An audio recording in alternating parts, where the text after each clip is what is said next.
Hello friends, स्वागत है हमारे यूट्यूब चैनल एजुकेशन ब्रांच पे। आज हम लोग देखने वाले हैं उटरिया का प्रैक्टिस सेट नंबर 3, बिहार दरवा का प्रैक्टिस सेट नंबर 3 जो कि न्यू बुक आया है। चलिए इसे स्टार्ट करते हैं। अगर आप लोग नए हैं तो हमारे चैनल को सब्सक्राइब कर लेंगे और शेयर करना ना भूलेंगे। चलिए बिल्कुल भी देरी ना करते हुए फर्स्ट नंबर क्वेश्चन देखते हैं। बिल्कुल धीरे धीरे चलेंगे और आप लोग साथ साथ आंसर देते चलेंगे और कमेंट करके बताएंगे कितने क्वेश्चन आप लोग का सही हुआ है। फर्स्ट नंबर क्वेश्चन दिया गया है, महिला प्रीमियर लीग 2023 के पहले संस्करण के दौरान कुल कितने मैच खेले गए। महिला प्रीमियर लीग 2023 के पहले संस्करण के दौरान कुल कितने मैच खेले गए। कितने मैच खेले गए हैं? ये खेले गए हैं 22 मैच खेले गए हैं। पहले संस्करण के विजेता कौन रहे हैं? तो मुंबई इंडियन। नेक्स्ट है, फरवरी 2023 में निम्न में से किन राज्यों में विधानसभा चुनाव नहीं कराए गए। फरवरी 2023 में किन राज्यों में विधानसभा चुनाव नहीं कराए गए? त्रिपुरा में कराया गया था, नागालैंड, मेघालय, लेकिन मणिपुर में फरवरी 2023 में विधानसभा का चुनाव नहीं कराया गया है। ऑप्शन हो जाएगा डी। नेक्स्ट क्वेश्चन है, बिहार सरकार द्वारा प्रतिवर्ष शहीद दिवस किस तिथि को मनाए जाने की घोषणा की गई। बिहार सरकार द्वारा 15 जनवरी को क्या मनाया जाता है? तो थल सेना दिवस मनाया जाता है। थल सेना दिवस मनाया जाता है। 23 मार्च को क्या मनाया जाता है? 23 मार्च को शहीद दिवस मनाया जाता है, क्योंकि 23 मार्च 1931 को ही भगत सिंह, राजगुरु और सुखदेव को फांसी की सजा दी गई थी। 26 फरवरी को क्या मनाया जाता है? 26 फरवरी 1910 को प्रिंस ऑफ वेल्स आगमन दिवस को शोक दिवस घोषित करने की अफ्रीका में जन संगठनों का प्रस्ताव का समर्थन महात्मा गांधी ने किया था। 26 फरवरी 1910 को प्रिंस ऑफ वेल्स आगमन दिवस को शोक दिवस घोषित करने के अफ्रीकी जन संगठनों के प्रस्ताव का महात्मा गांधी ने समर्थन किया था। कोई खास नहीं है, ध्यान रखिएगा। 15 फरवरी को क्या मनाया जाता है? तो शहीद दिवस मनाने की घोषणा की गई है बिहार सरकार के द्वारा। 8 अक्टूबर को क्या मनाया जाता है? 8 अक्टूबर को मनाया जाता है वायु सेना दिवस। 8 अक्टूबर को। नेक्स्ट है, भारत का कौन सा राज्य मसाला उत्पादन में अग्रणी है। भारत का कौन सा राज्य मसाला उत्पादन में अग्रणी है?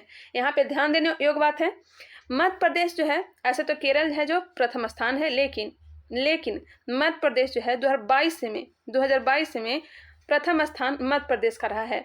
अगर आपको इसके बारे में और डिटेल जाना है तो स्पीडी करेंट अफेयर्स 2022 का, उसमें मध्य प्रदेश को मसाला उत्पादन में प्रथम स्थान दिया गया है। लेकिन मसाला उत्पादन में पहला स्थान केरल का ही होता है, लेकिन 2022 में इसका आंसर दिया गया है स्पीडी करेंट अफेयर्स में मध्य प्रदेश। इसे आप लोग कंफर्म कर लीजिएगा। कंफर्म क्या करना है देख लीजिएगा आप लोग।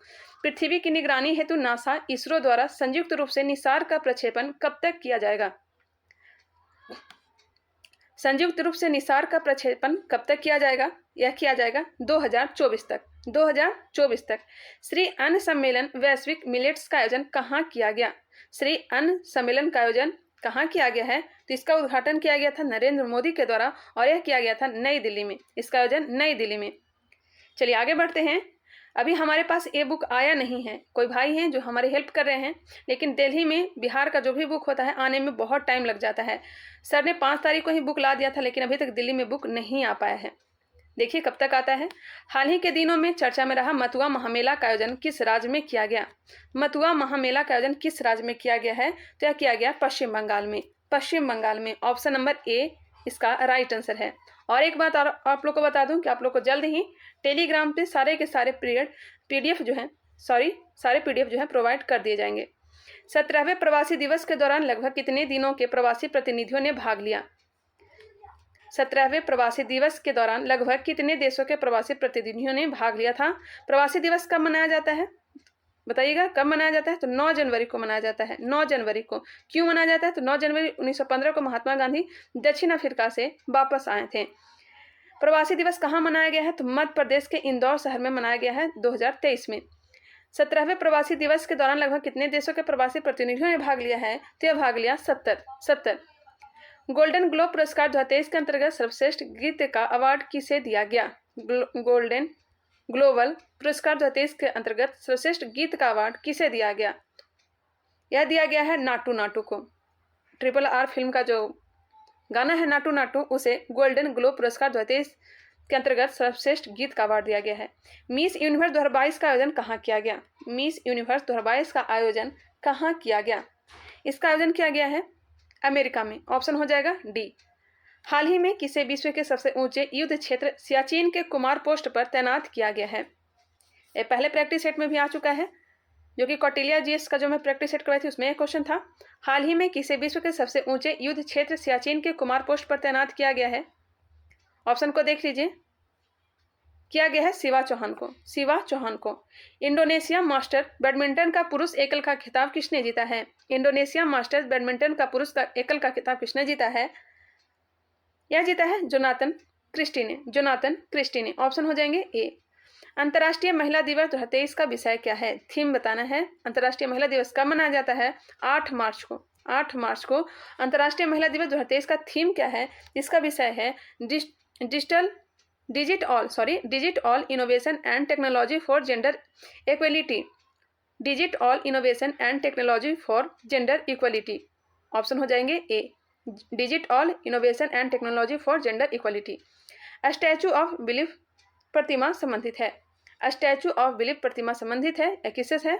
स्टैचू ऑफ नॉलेज अगर पूछा जाता तो भीमराव अंबेडकर हो जाता, जिसकी स्थापना कहाँ किया गया है? तो लातूर महाराष्ट्र में। यहाँ पे क्वेश्चन पूछा जा रहा है स्टैचू ऑफ बिलीफ। यह प्रतिमा का अनावरण किया गया है, भगवान शिव से संबंधित है और इसकी स्थापना किया गया है राजस्थान में। राजस्थान में कितना मीटर ऊंचा है? तो 112 मीटर ऊंचा है। क्वाड शिखर सम्मेलन 2023 का आयोजन कहाँ किया गया? क्वाड शिखर सम्मेलन 2023 का आयोजन कहाँ किया गया? 2022 में किया गया था टोक्यो में। क्वाड में कितने देश शामिल हैं? तो 4 हैं। कितने देश हैं? तो 4 हैं। कौन कौन है? एक तो भारत हो जाएगा, दूसरा जापान हो जाएगा, तीसरा ऑस्ट्रेलिया और चौथा अमेरिका। भारत, जापान, ऑस्ट्रेलिया और अमेरिका, यही 4 देश हैं ऑप्शन में जो दिए गए हैं। क्वाड शिखर सम्मेलन 2023 का आयोजन कहाँ किया जाएगा? तो यह किया जाएगा ऑस्ट्रेलिया में। कहाँ किया जाएगा? ऑस्ट्रेलिया में। किस शहर को सर्वश्रेष्ठ हेरिटेज सिटी का पुरस्कार दिया गया? किस शहर को सर्वश्रेष्ठ हेरिटेज सिटी का पुरस्कार दिया गया? इसका राइट आंसर हो जाएगा सर्वश्रेष्ठ हेरिटेज सिटी का पुरस्कार दिया गया अहमदाबाद को। अहमदाबाद को। ऑप्शन हो जाएंगे डी। नेक्स्ट क्वेश्चन है, एयर इंडिया ने किसके साथ अपने विलय को मंजूरी दी है? इससे कम स्लो में हम नहीं चल सकते हैं, बिल्कुल फास्ट चल रहे हैं। एयर इंडिया ने किसके साथ अपने विलय को मंजूरी दी है? तो यह मंजूरी दी है विस्तारा को। एयर इंडिया ने किसके साथ अपने विलय को मंजूरी दी है? तो विस्तारा। अंडर 19 वर्ल्ड कप की मेजबानी 2024 में किस देश द्वारा किया जाएगा? अंडर 19 वर्ल्ड कप की मेजबानी 2024 में किस देश के द्वारा किया जाएगा? श्रीलंका के द्वारा। श्रीलंका के द्वारा। और 2026 में जिम्बाब्वे और नामीबिया के द्वारा। नेक्स्ट है, वर्ल्ड हैप्पीनेस रिपोर्ट 2023 में भारत का स्थान कौन सा है? वर्ल्ड हैप्पीनेस रिपोर्ट 2023 में भारत का स्थान कौन सा है? तो यह है 126वां। टोटल देश 136 देशों में भारत का स्थान कौन सा है? तो 126वां स्थान है। पहला स्थान किसका है? तो फिनलैंड का है। किसका है? फिनलैंड का है। 32वें व्यास सम्मान 2023 से किसे सम्मानित किया गया? 32वें व्यास सम्मान 2023 से किसे सम्मानित किया गया? किसे सम्मान दिया गया है? तो यह दिया गया है ज्ञान चतुर्वेदी को। ज्ञान चतुर्वेदी को। किसके लिए? तो पागल खाना के लिए। पागल खाना के लिए। नेक्स्ट है, पाक जलडमरूमध्य को तेजी से तैरकर पार करने वाली पहली भारतीय कौन है? पाक जलडमरूमध्य को तेजी से तैरकर पार करने वाली पहली भारतीय कौन है? तो पहली भारतीय है सपना रमेश सिलार। चलिए आगे बढ़ते हैं। नेक्स्ट क्वेश्चन है, राष्ट्रपति द्रौपदी मुर्मू द्वारा किसे प्रेसिडेंट कलर अवार्ड प्रदान किया गया? प्रेसिडेंट कलर अवार्ड किसे प्रदान किया गया है? यह प्रदान किया गया आईएनएस द्रोणाचार्य को। आईएनएस द्रोणाचार्य को। स्वदेश निर्मित आईएनएस विक्रांत है। भारत की पहली व्यवहारिक प्रयोगशाला स्थापित की गई। भारत की पहली व्यवहारिक प्रयोगशाला स्थापित की गई है। यह की गई है जयपुर में। कहाँ की गई? जयपुर में। मेथनॉल से चलने वाली पहली बस का अनावरण नागपुर में किसके द्वारा किया गया? मेथनॉल से चलने वाली पहली बस का अनावरण नागपुर महाराष्ट्र में किसके द्वारा किया गया? किसके द्वारा किया गया है? 15 मार्च 2023 को नितिन गडकरी के द्वारा। हाल ही में ईला भट्ट का निधन हो गया, उनका संबंध किस क्षेत्र से है? हाल ही में ईला भट्ट का निधन हो गया, उनका संबंध किस क्षेत्र से है? तो यह है समाज सेवा से। समाज सेवा से ईला भट्ट का संबंध समाज सेवा। भारत का दूसरा सबसे बड़ा नदी बेसिन है। भारत का दूसरा सबसे बड़ा नदी बेसिन है। पहला कौन सा है आप लोग कमेंट करके बताइएगा। और दूसरा हो जाएगा Godavari basin. Godavari basin. Next है, सर्वाधिक ऊंचाई पर स्थित दर्रा है। सर्वाधिक ऊंचाई पर स्थित दर्रा है। कौन सा सर्वाधिक है ऊंचाई पर स्थित दर्रा? यह हो जाएगा नाथुला दर्रा। ऑप्शन हो जाएंगे सी चलिए आगे बढ़ते हैं। नाथुला दर्रा है कहाँ? नाथुला दर्रा है कहाँ? तो सिक्किम में। जलेपला दर्रा और नाथुला दर्रा सिक्किम में है। जोजिला दर्रा कहाँ है? तो यह है जम्मू कश्मीर में। रोहतांग दर्रा कहाँ है? हिमाचल प्रदेश में। सिपकिला दर्रा भी कहाँ है? हिमाचल प्रदेश में। बड़ा लाचा कहाँ है? हिमाचल प्रदेश में। माना दर्रा, नीति दर्रा, लिपुलेख दर्रा कहाँ है? उत्तराखंड में। बोमडिला दर्रा, दिफू दर्रा कहाँ है? अरुणाचल प्रदेश में है। यांगदाब दर्रा भी कहाँ है? अरुणाचल प्रदेश में है। तुजू दर्रा कहाँ है? तो मणिपुर में है। अंदर आया था। केसर मिश्रण है। केसर जिसका उत्पादन मात्र कश्मीर में ही होता है, या किसका मिश्रण होता है? बीज एवं कलियों का। बीज एवं कलियों का। करेवा मिट्टी में इसका उत्पादन होता है। सर्वाधिक केसर का उत्पादन कहाँ होता है? सर्वाधिक केसर का उत्पादन किस देश में होता है? यह होता है ईरान में। ईरान में होता है। मिकिर की पहाड़ी स्थित है। गारो खासी जयंती अगर पूछा जाता यह हो जाता मेघालय। नेक्स्ट क्वेश्चन है, वृक्ष को काटने से बचाने हेतु चिपको आंदोलन कब शुरू किया गया? चिपको आंदोलन की शुरुआत कब हुई थी? बिल्कुल राइट आंसर है option number B 1970। Sunderlal Bahuguna का संबंध है चिपको आंदोलन से। कहाँ हुआ था? उत्तराखंड में हुआ था। नेक्स्ट क्वेश्चन है क्वेश्चन नंबर 31। निम्न में से किसका संबंध पारिस्थितिकी संतुलन से नहीं है? निम्न में से किसका संबंध पारिस्थितिकी संतुलन से नहीं है? इसका राइट आंसर हो जाएगा ऑप्शन नंबर डी औद्योगिक प्रबंधन। जबकि वन रोपण, जल प्रबंधन, वन्य जीव सुरक्षा इसका संबंध पारिस्थितिकी संतुलन से है। निम्नलिखित में से कौन सा देश स्थलरुद्ध है? स्थलरुद्ध देश को तो याद ही कर लीजिएगा। स्थलरुद्ध देश है हंगरी। जो चारों तरफ से क्या है? समुद्र से लगा हुआ या फिर महासागर से लगा हुआ नहीं है, उसी को स्थलरुद्ध देश कहा जाता है। यह देश है हंगरी। ऑप्शन हो जाएंगे बी। हंगरी की राजधानी कहाँ है? तो बुडापेस्ट है। नेक्स्ट है, यूक्रेन की राजधानी कहाँ है? तो कीव है। वनस्पति जलवायु का सही सूचक है, यह कथन किसका है? वनस्पति जलवायु का सही सूचक है, यह कथन किसका है? यह किसका सूचक है? वनस्पति जलवायु का सही सूचक यह कथन किसका है? तो यह कथन है थॉर्नवेट का। थॉर्नवेट का। भारत में अप्रत्यक्ष निर्वाचन की प्रथा किस वर्ष में प्रारंभ की गई थी? अप्रत्यक्ष निर्वाचन। अप्रत्यक्ष निर्वाचन हो जाएगा 1892। जबकि अगर प्रत्यक्ष निर्वाचन हो जाता तो 1919। प्रत्यक्ष निर्वाचन होता तो 1919 हो जाता, लेकिन यहाँ पे अप्रत्यक्ष पूछा जा रहा तो 1892 हो जाएगा। बजट पे बोलने का अधिकार कब दिया गया था? तो 1892। लेकिन पूरक प्रश्न पूछने का अधिकार नहीं दिया गया था। अध्यादेश जारी करने का अधिकार 1861। 1909 सांप्रदायिक निर्वाचन प्रणाली। इसका राइट आंसर हो जाएगा ऑप्शन नंबर बी। निम्न में से कौन सी घटना सबसे पहले घटित हुई? निम्न में से कौन सी घटना सबसे पहले घटित हुई थी? तो इलाहाबाद की 2 संधियां हुई थी। एक हुई थी 12 अगस्त 1765 को और दूसरा हुआ था 16 अगस्त 1765 को। ठीक है। प्रथम आंग्ल मराठा युद्ध कब हुआ था? प्रथम आंग्ल मराठा युद्ध 1775 से लेकर के 1782 के बीच में हुआ था। और सालाबाई की संधि वही 1782 में हुआ था। तृतीय मैसूर युद्ध कब हुआ था?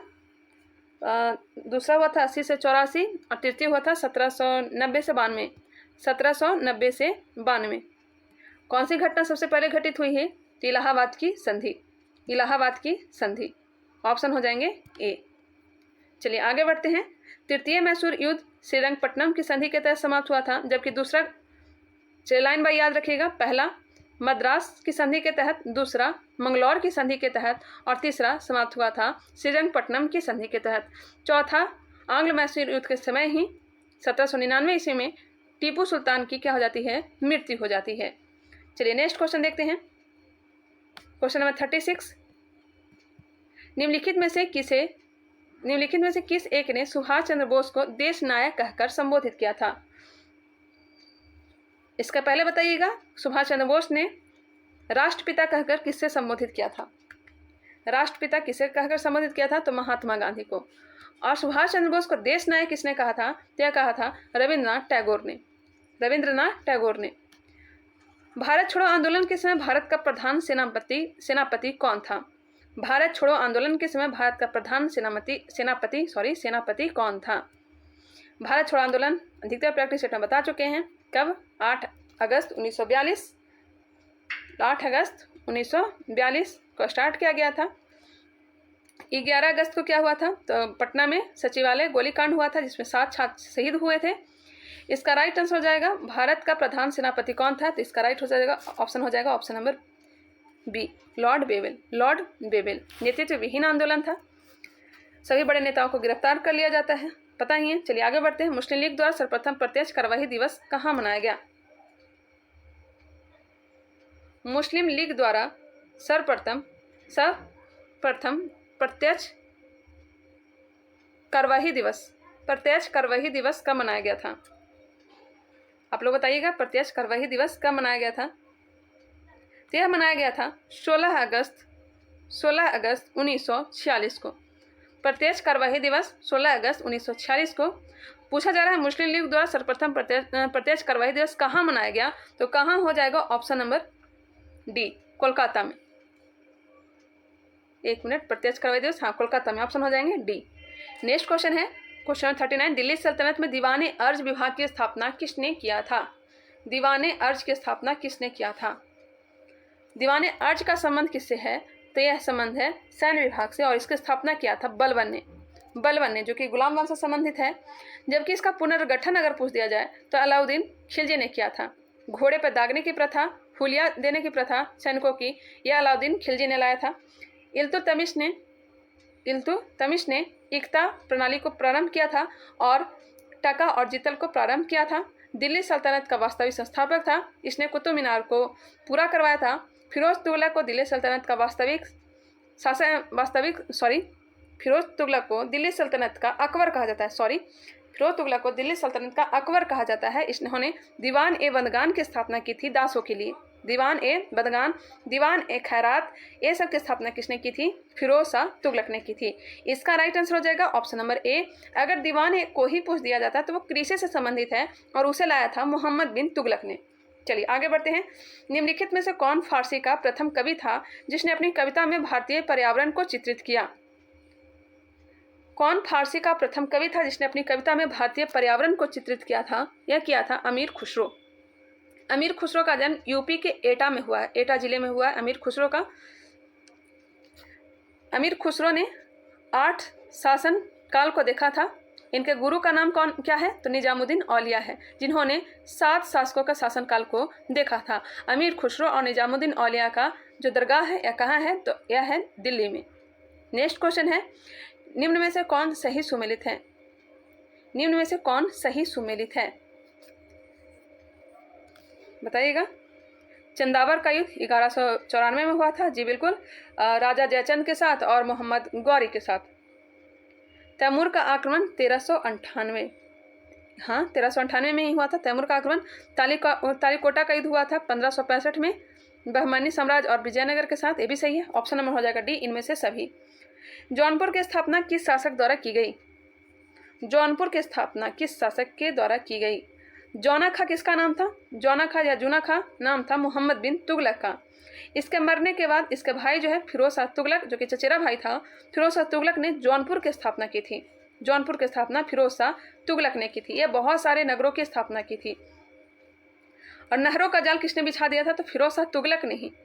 नेक्स्ट है, भारत में मानव का सर्वप्रथम साक्ष्य कहाँ से मिलता है?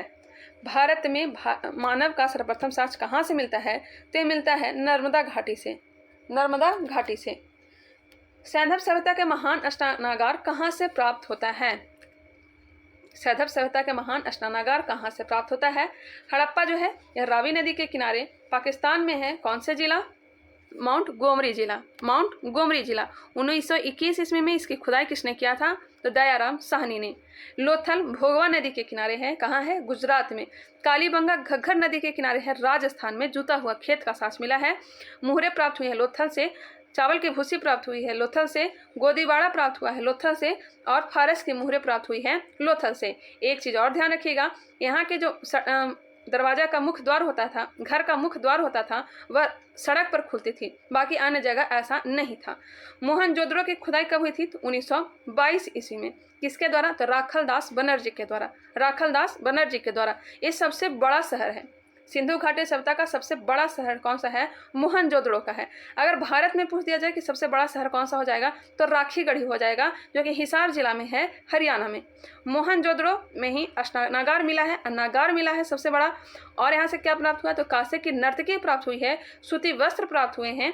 यह सब कहाँ से प्राप्त हुआ है? तांबे का ढेर प्राप्त हुआ है, घर में कुआं का साक्ष्य प्राप्त हुआ है मोहनजोदड़ो से। मोहनजोदड़ो है कहाँ? तो लरकाना जिला पाकिस्तान में है। ऑप्शन हो जाएंगे महान अष्टनागार कहाँ से प्राप्त हुआ है? तो मोहनजोदड़ो से। RH-37 कब्रिस्तान पूछ दिया जाए तो यह हो जाएगा हड़प्पा। RH-37 कब्रिस्तान कहाँ से प्राप्त हुआ है? हड़प्पा से प्राप्त हुआ है। और लकड़ी की ओखली प्राप्त हुई है, ताबूत प्राप्त हुए हैं। चलिए आगे बढ़ते हैं, नेक्स्ट क्वेश्चन देखते हैं। किस शासक द्वारा सर्वप्रथम पाटलिपुत्र का राजधानी के रूप में चयन किया गया? किस शासक द्वारा सर्वप्रथम पाटलिपुत्र का राजधानी के रूप में चयन किया गया था? बताइएगा। तब तक आगे बढ़ते हैं। इधर मगध पर कुल शासन किया था 7 वंशों ने। मैं थोड़ा टाइम इसलिए दे देती हूँ कि आप लोग आंसर दे सके। 7 वंशों ने शासन किया था, जिसका ट्रिक है हसीन मशूक शाह। पहला शासक था हर्यक वंश, उसके बाद शिशुनाग वंश, उसके बाद नंद वंश, नंद वंश के बाद मौर्य वंश, मौर्य वंश के बाद शुंग वंश, शुंग वंश के बाद कण्व वंश और कण्व वंश के बाद सातवाहन वंश। टोटल 7 राजवंशों ने शासन किया था। अजातशत्रु का संबंध किस वंश से है? तो हर्यक वंश से है, हर्यक वंश से है। इससे क्वेश्चन पूछा जाता है रथ, मुसल और महाकंटक का प्रयोग किसने किया था? अजातशत्रु ने किया था। और प्रथम बौद्ध संगीति किसके दरबान हुआ था? तो अजातशत्रु के समय में ही बुद्ध भगवान का मृत्यु प्राप्त हुआ था, निर्वाण की प्राप्ति हुई थी। कालाशोक के समय द्वितीय बौद्ध संगीति हुई थी। बिंबिसार ने हर्यक वंश की स्थापना की थी और उदयन ने सर्वप्रथम पाटलिपुत्र को राजधानी के रूप में चयन किया था। ऑप्शन हो जाएंगे सी। चलिए आगे बढ़ते हैं।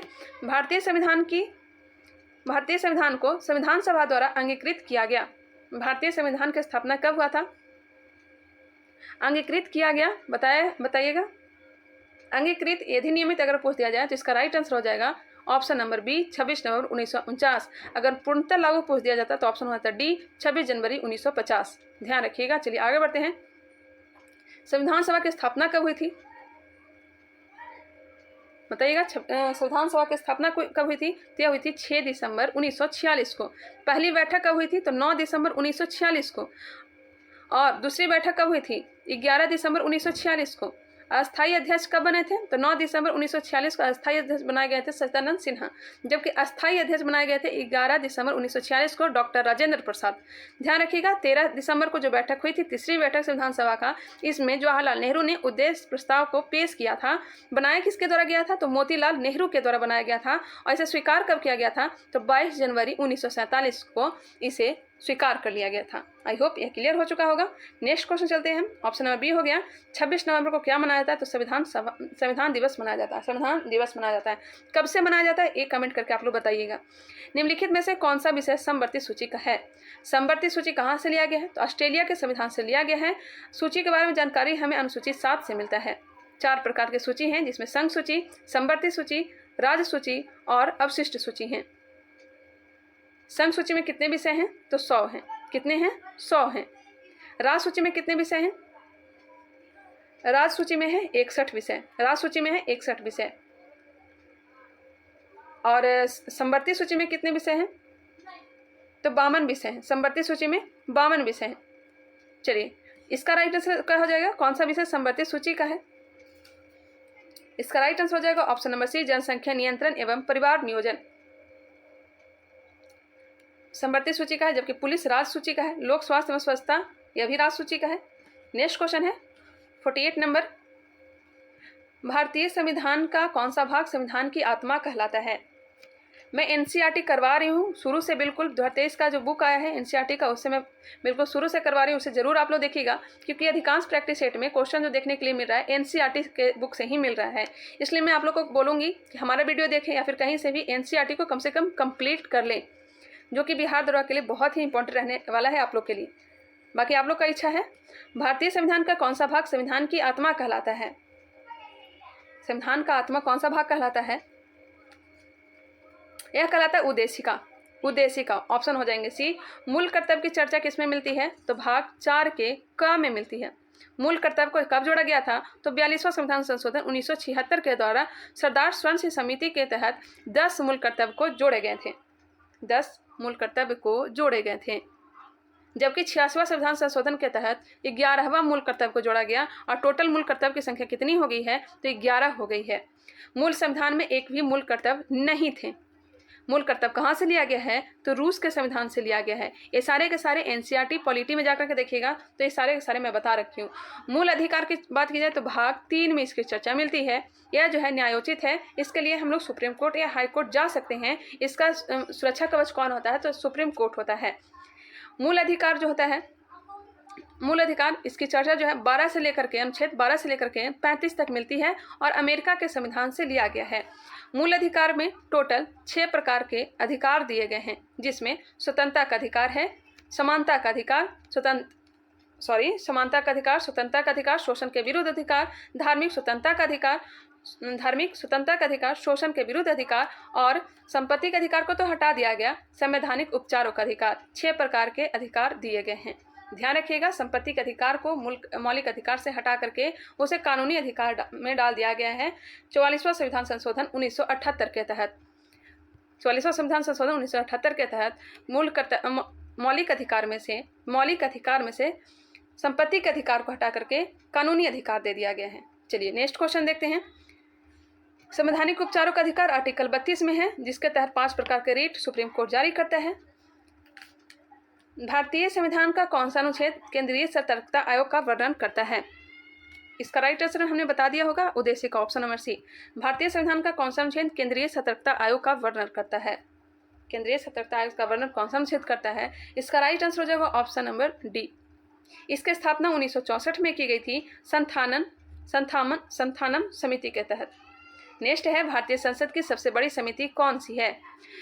सबसे पुरानी समिति पूछ दिया जाता है तो लोक लेखा समिति हो जाता है, क्योंकि लोक लेखा समिति की स्थापना भारत शासन अधिनियम 1919 के तहत 1921 में की गई थी। लोक लेखा समिति की स्थापना 1921 में की गई थी 1919 के अधिनियम के तहत। इसमें टोटल सदस्य 22 होते हैं, 15 लोकसभा से होते हैं और 7 राज्यसभा से होते हैं। 15 लोकसभा से और 7 राज्यसभा से होते हैं। इसका राइट आंसर हो जाएगा ऑप्शन नंबर सी, प्राक्कलन समिति। सबसे बड़ी समिति प्राक्कलन समिति। इसमें टोटल सदस्य कितने होते हैं? 30 होते हैं और 30 के 30 लोकसभा से होते हैं। इनके 30 सदस्य जो होते हैं या कहाँ से होते हैं? लोकसभा से होते हैं। इसकी स्थापना कब हुई थी? तो 1950 ईस्वी में हुई थी जॉन मथाई के सिफारिश पर। कार्यकाल कितना होता है? तो 1 वर्ष का कार्यकाल होता है। ध्यान रखिएगा। नेक्स्ट क्वेश्चन चलते हैं। प्रत्येक राज्य में लोकसभा तथा विधानसभा के सीटों का निर्धारण परिसीमन आयोग द्वारा किया जाता है। इस परिसीमन आयोग में कब तक हस्तक्षेप नहीं किया जाएगा? प्रत्येक राज्य में लोकसभा तथा विधानसभा के सीटों का निर्धारण परिसीमन आयोग द्वारा किया जाता है। इस परिसीमन आयोग में कब तक हस्तक्षेप नहीं किया जाएगा? बहुत इजी क्वेश्चन। इसका राइट आंसर हो जाएगा ऑप्शन नंबर सी, 2026 तक कोई चेंजिंग नहीं किया जाएगा। ध्यान रखिएगा, 2026 तक कोई चेंजिंग नहीं किया जाएगा। मैं फास्ट बोलती हूँ तो क्वेश्चन थोड़ा गलत होने लगता है, लेकिन आप लोग थोड़ा ध्यान दीजिएगा। जो भी मैं डिस्कशन कराती हूँ मैं खुद अपनी मर्जी से करवाती हूँ, कहीं नोट्स को देख कर को मैं नहीं करवाती हूँ। संविधान के अंतर्गत उच्चतम न्यायालय से विधि के प्रश्न पर राय लेने के अधिकार हैं। संविधान के अंतर्गत उच्चतम न्यायालय से विधि के प्रश्न पर राय लेने का अधिकार कौन सा है? किसे अधिकार है? तो यह है राष्ट्रपति को। राष्ट्रपति जो है इस प्रश्न पर राय लेने का अधिकार तो है, लेकिन मानने के लिए बाध्य नहीं है और वो न देने के लिए बाध्य है। ये भी ध्यान रखिएगा। राज्य सरकार का कार्यकारी अध्यक्ष संवैधानिक प्रमुख कौन है? राज्य सरकार का कार्यकारी अध्यक्ष संवैधानिक प्रमुख कौन है? इसके संवैधानिक प्रमुख होते हैं राज्यपाल। ऑप्शन हो जाएंगे बी। नेक्स्ट है, सतत विकास के लिए आवश्यक है। सतत विकास के लिए आवश्यक है जैविक विविधता का संरक्षण, प्रदूषण पर नियंत्रण और निर्धनता को घटाना। उपयुक्त में से सभी इसका राइट आंसर हो जाएगा ऑप्शन नंबर डी। सतत विकास के लिए आवश्यक है उपयुक्त में से सभी। वर्षा की मात्रा निर्भर करती है वायुमंडल में नमी पर। वर्षा की मात्रा निर्भर करती है वायुमंडल में नमी पर। नगरीकरण एवं औद्योगिकरण हानिकारक है। नगरीकरण एवं औद्योगिकरण हानिकारक है संतुलन विकास के लिए। ऑप्शन हो जाएंगे ए। नेक्स्ट क्वेश्चन है साइलेंट वैली परियोजना निम्नलिखित में से किस राज्य से संबंधित है? साइलेंट वैली परियोजना किस राज्य से संबंधित है? साइलेंट वैली है कहाँ? केरल। तो परियोजना भी कहाँ का है? तो केरल का। भारत में सबसे अधिक जैव विविधता संपन्न क्षेत्र है। भारत में सबसे अधिक जैव विविधता संपन्न क्षेत्र है। क्षेत्र कौन सा है? तो यह है पश्चिमी घाट। पश्चिमी घाट ये वाला जो। नेक्स्ट क्वेश्चन दिया गया है 59 नंबर, इलेक्ट्रा गोल्ड कप किस खेल से संबंधित है? इलेक्ट्रा गोल्ड कप का संबंध किस खेल से है? तो यह है टेबल टेनिस से। टेबल टेनिस से। निम्नलिखित में से कौन सा देश सार्क का सदस्य नहीं है? सार्क की स्थापना कब हुई थी? तो 1985 में। और टोटल देश हैं इसमें 8। कितने देश हैं? 8 देश हैं। ध्यान रखिएगा कौन कौन से देश हैं। मालदीव, नीचे से चलेंगे, मालदीव, श्रीलंका, भारत, मालदीव, श्रीलंका, भारत, पाकिस्तान, अफगानिस्तान, पाकिस्तान, अफगानिस्तान, नेपाल, भूटान, बांग्लादेश, नेपाल, भूटान, बांग्लादेश। खान सर का अगर आपने वो किया होगा, मैप का क्लास किया होगा तो याद होगा आप लोग को। 8 देश हैं। कौन कौन सा? मालदीव, श्रीलंका, भारत, मालदीव, श्रीलंका, भारत, पाकिस्तान, अफगानिस्तान, पाकिस्तान, अफगानिस्तान, नेपाल, भूटान, बांग्लादेश, नेपाल, भूटान, बांग्लादेश। टोटल देश है 8 है। कौन सा सदस्य देश नहीं है? तो म्यांमार है जो सार्क का सदस्य देश नहीं है। वह रेखा जो धूप के समान अवधि वाले स्थानों को मिलाते हुए खींचा जाता है उसे कहते हैं। धूप के समान अवधि वाले स्थानों को मिलाते हुए खींचा जाता है उसे कहते हैं आइसोहेल। उसे क्या कहते हैं? आइसोहेल कहते हैं। नेक्स्ट क्वेश्चन है, इनमें से कौन सा लोक नृत्य छत्तीसगढ़ राज्य का है? कौन सा लोक नृत्य जो है छत्तीसगढ़ राज्य का है? तो यह हो जाएगा पडवानी, नवारानी और डांगला। पडवानी, नवारानी और डांगला छत्तीसगढ़ का लोक नृत्य है। लाहो बांग्ला कहाँ का है? लाहो बांग्ला तो यह हो जाएगा मेघालय का। छपेली, महाथू डांगी, छपेली, महाथू डांगी यह कहाँ का है? तो यह है हिमाचल प्रदेश का। हिमाचल प्रदेश का। रासलीला, नौटंकी और कजरी कहाँ का है? तो यह है यूपी का। कहाँ का है? यूपी का है। चलिए आगे बढ़ते हैं। अंतर्राष्ट्रीय खेल दिवस कब मनाया जाता है? राष्ट्रीय खेल दिवस तो 29 अगस्त को मनाया जाता है। अंतर्राष्ट्रीय खेल दिवस मनाया जाता है 6 अप्रैल को। 6 अप्रैल को अंतर्राष्ट्रीय खेल दिवस मनाया जाता है।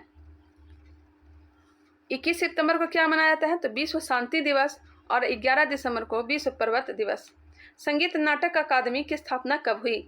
संगीत नाटक अकादमी की स्थापना कब हुई है?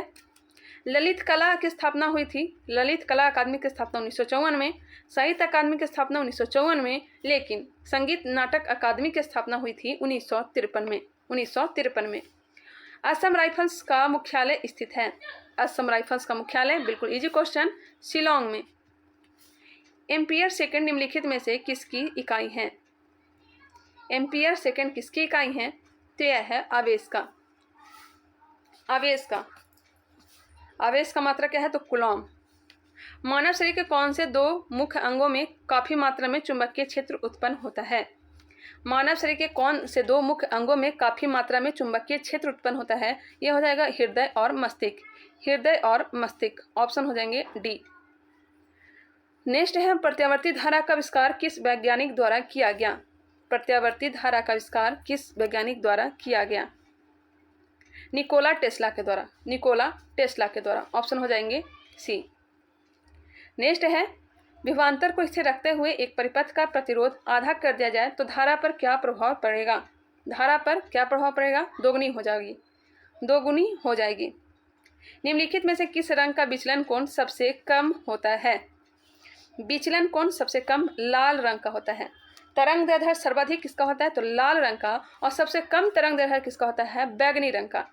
जबकि प्रकीर्णन अपोजिट होता है। प्रकीर्णन सर्वाधिक किसका होता है? प्रकीर्णन सर्वाधिक किसका होता है? तो बैगनी रंग का। और सबसे कम किसका होता है? तो लाल रंग का। चलिए आगे बढ़ते हैं। यदि एक वास्तविक वस्तु का प्रतिबिंब बनाने के लिए उत्तल दर्पण का उपयोग किया जाता है तो निम्नलिखित में से कौन सा कथन गलत है? कौन सा कथन गलत है? बताइएगा, इसका राइट आंसर क्या हो जाएगा? प्रतिबिंब वास्तविक है, प्रतिबिंब छोटा है, प्रतिबिंब सीधा है, सही है। लेकिन प्रतिबिंब P और F के बीच निर्मित है, यह जो है गलत है। नेक्स्ट क्वेश्चन है, निम्नलिखित में से क्या आर्किमिडीज के सिद्धांत पर आधारित नहीं है? आर्किमिडीज के सिद्धांत पर आधारित क्या नहीं है? पनडुब्बी, हाइड्रोमीटर और लैक्टोमीटर, जबकि ओडोमीटर जो है आर्किमिडीज के सिद्धांत पर आधारित नहीं है। ओडोमीटर से क्या मापते हैं? तो वाहनों की दूरी। नेक्स्ट है, निम्नलिखित में से कौन रासायनिक परिवर्तन का उदाहरण है? दोबारा से ना लौट करके आए वही रासायनिक परिवर्तन है। CO2 से सूखी बर्फ बनना यह भौतिक परिवर्तन है। एक प्लेटिनम तार का गर्म होना, लौह का चुंबकीयकरण, यह सब क्या है? भौतिक परिवर्तन है। लेकिन मक्खन का खट्टा होना यह जो है रासायनिक परिवर्तन का उदाहरण है। निम्नलिखित में से कौन एक ऊर्ध्वपातक पदार्थ नहीं है?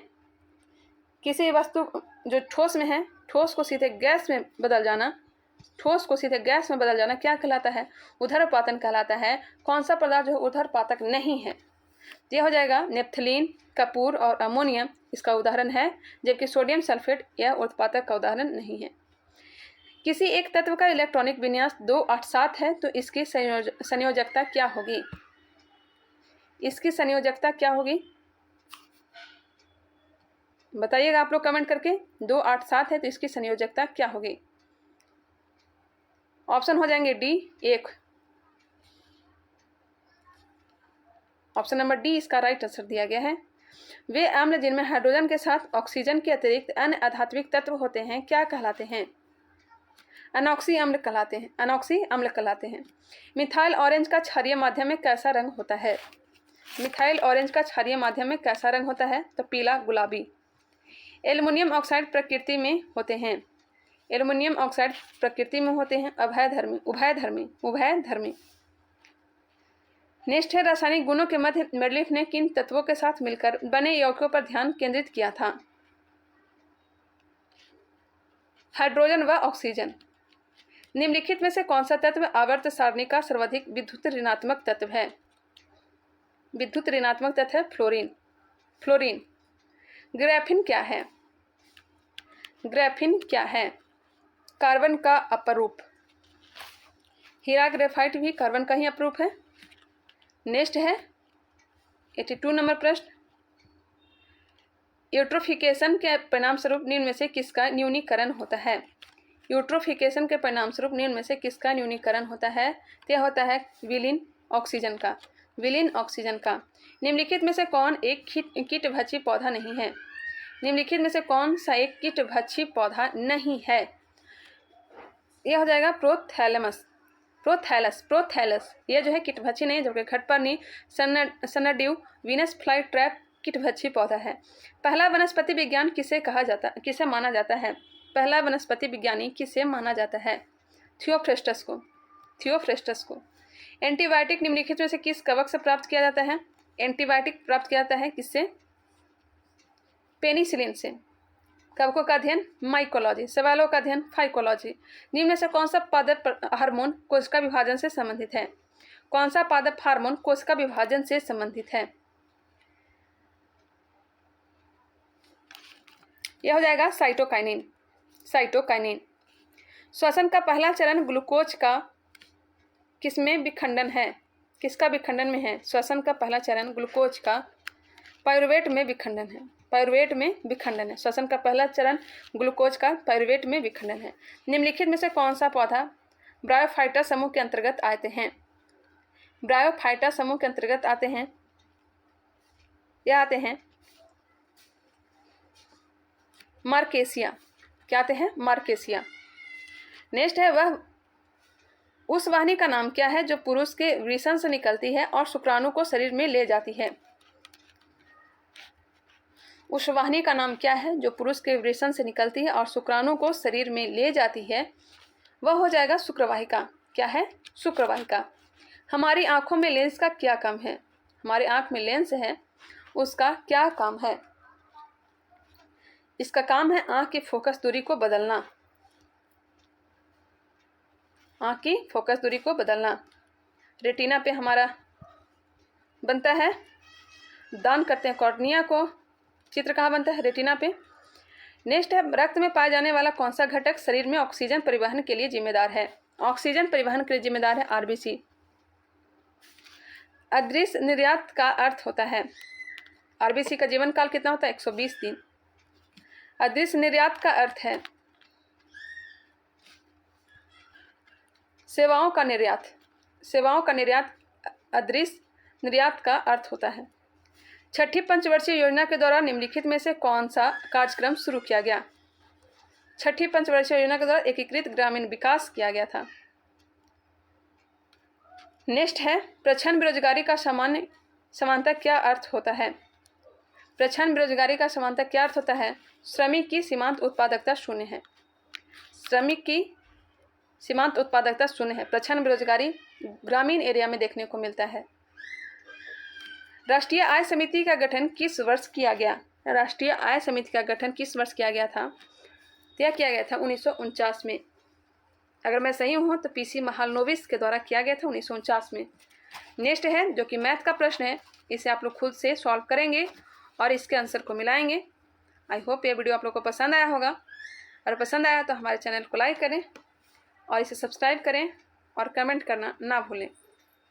चलिए मिलते हैं नेक्स्ट वीडियो के साथ, तब तक के लिए धन्यवाद। और आप लोग को बताना चाहती हूँ कि टेलीग्राम में आप लोग को जल्द ही सारे के सारे PDF free of cost provide कर दिए जाएंगे। आप लोग टेंशन ना लीजिएगा। चलिए मिलते हैं नेक्स्ट वीडियो में।